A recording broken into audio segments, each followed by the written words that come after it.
아시안컵과 네이션스컵 일정으로 많은 선수들이 국가대표팀에 합류한 상황에서 그래도 여전히 프리미어리그도 진행 중입니다. 1월 휴식기라고 해서 기존 일정보다 절반 정도로 줄긴 했지만 그래도 멈추지 않고 계속 달리는 중인데요. 토트넘의 강력한 경쟁자인 아스날과 리버풀이 굉장한 저력을 발휘하면서 결코 무시할 수 없는 모습을 보여줬습니다. 일단 아스날은 크리스탈 팰리스를 상대로 5대 0이라는 대승을 거뒀습니다. 아스날은 팰리스와의 홈경기 전까지만 해도 3연패를 당하면서 분위기가 매우 나빴는데 리그에서는 웨스트햄에게 2대 0 패배 후 풀럼에게 2대 1 패배를 당했고 무엇보다 FA컵에서 리버풀에게 0대 2 패배로 대회 탈락을 해버렸습니다. FA컵 탈락 이후 12일 만의 경기가 바로 크리스탈 팰리스전이었는데 여기서 갑자기 5골을 폭발시키면서 부활을 했죠. 그동안 잠잠했던 마르티넬리가 후반 69분에 트로사르와 교체된 이후에 추가 시간 4분과 5분에 연속골을 터뜨리면서 멀티골을 기록했습니다. 승점도 43점으로 맨시티와 동률이 됐고 3연패를 얻었던 분위기도 다시 살아난 상황. 토트넘의 입장에서는 달갑지만은 않은데요. 시어러는 영국의 공영방송인 BBC에 사설을 연재하고 있는데 여기서 아스날의 부족한 부분을 지적했죠. 아스날은 겨울 휴식기 이후에 상쾌하고 에너지가 넘치는 모습을 보였고 잘 짜인 세트피스로 완벽한 출발을 알렸다. 아스날이 손쉽게 경기를 이겼지만 5골을 몰아치는 걸 보고도 그들의 부족한 점이 무엇인지에 대한 내 생각은 변함이 없다라면서 5대 0 대승에도 부족한 점이 있다고 했는데 그건 바로 스트라이커였습니다. 아스날이 넣은 5골 중에 한 골은 마갈량이스, 또 다른 한 골은 상대방의 자책골이었고 트로사르가 선발 공격수 중에 유일하게 득점하면서 사카와 제주스는 침묵했죠. 그나마 교체로 들어온 마르티넬리가 2골로 나름 체면치레를 한 것처럼 보이지만 사실 올 시즌 마르티넬리는 리그 19경기에 나와서 득점을 한 건 3경기 뿐입니다. 그중 하나가 이번 팰리스전이었고요. 총 득점은 4골입니다. 그러다 보니 시어러가 말한 아스날의 약점이 스트라이커라는 게 공감이 가네요. 아스날은 지난달에 끔찍한 연패에도 불구하고 리버풀을 2점 차로 추격 중이다. 하지만 나는 그들의 리그 우승을 노리려면 뛰어난 중앙 공격수를 영입해야 된다고 생각한다라면서 아스날이 반등에 성공하긴 했지만 우승을 하려면 공격수 영입이 필수라고 했죠. 하지만 그게 쉬울까요? 아스날은 2반 토니를 노리고 있는데 브렌트포드는 토니를 팔 생각이 없습니다. 팔 사람은 생각도 없는데 무조건 살 수 있다는 건 빅클럽의 오만함이죠? 네.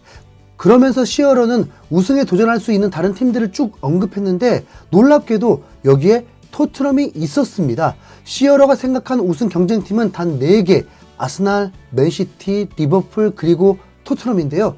현재 순위는 아스톤빌라 4위, 토트넘 5위지만 최종적으로는 토트넘이 탑4라고 보고 실질적인 우승 도전팀이라고 평가했습니다. 일단 리버풀은 당연히 현재 1위니까 우승 후보가 아니라고 하는 게 이상합니다. 특히 살라가 팀에 없는 상황에서도 본머스를 4대 0으로 박살내버려서 화제죠. 조타가 2골, 누네스가 2골씩 넣으면서 아스날과 다르게 공격수들의 득점으로 깔끔하게 이겼습니다.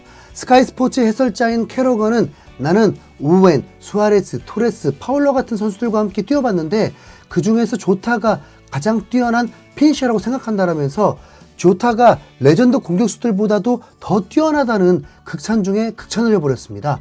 좀 많이 흥분해서 과장을 해버린 것 같긴 한데 조타는 득점왕을 한 번도 못했습니다. 그런데 레전드들보다 뛰어나다는 건 무리수죠. 네. 손흥민부터 넘어야 최고의 피니셔라는 말을 꺼내볼 수라도 있습니다. 참고로 현재 네이션스컵에 차출된 살라는 지난주 금요일에 있었던 가나전에서 근육 부상으로 조기 복귀를 하게 됐습니다.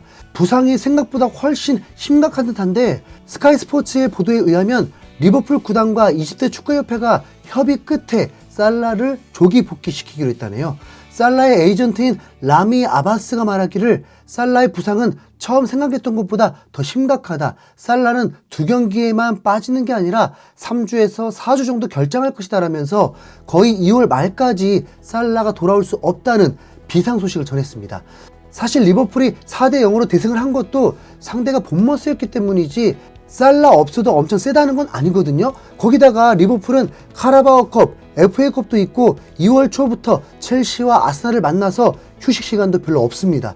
거의 3일 간격으로 경기를 하게 되는데 살라까지 없다는 건 분명 위기 맞죠. 네. 아스날의 공격 부진과 라이스 부상, 리버풀의 살라 장기 부상 등의 악재가 오히려 토트넘에게는 살짝 긍정적인데요.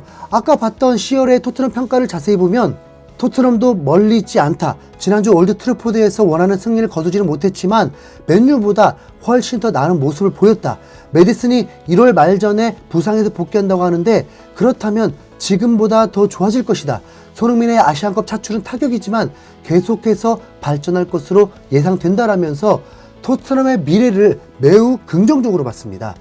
반면 빅6에서 멀어진 팀도 있죠. 바로 맨유와 첼시인데 나란히 8, 9위로 우승 도전은 엄두도 못 내고 유럽 대항전이라도 진출하고 싶은 팀들입니다.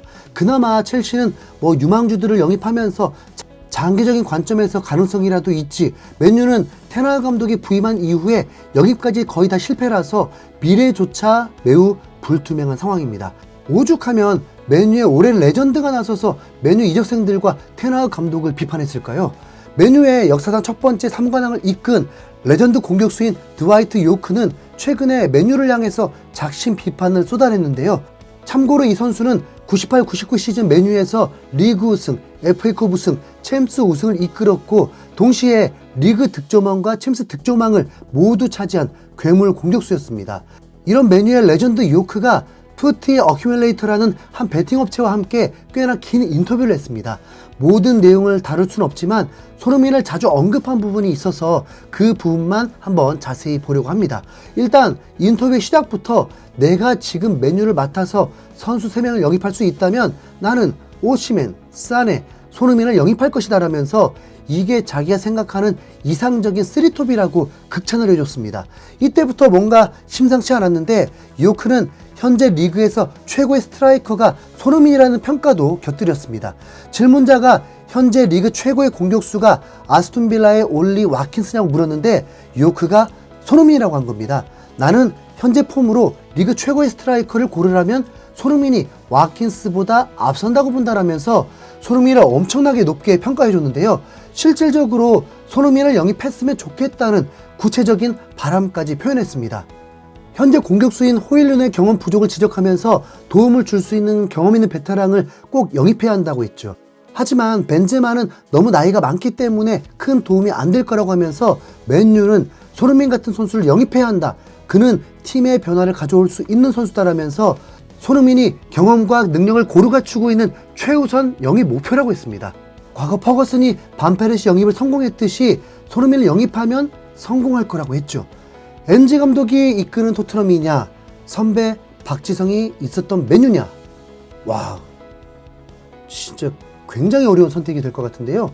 혹시 여러분들은 고르신다면 어딜 고르실 건가요? 매우 궁금한데요. 저는 35만 파운드 준다는 전제로 맨유 이적 콜! 이상 흰수염고래였습니다. 감사합니다.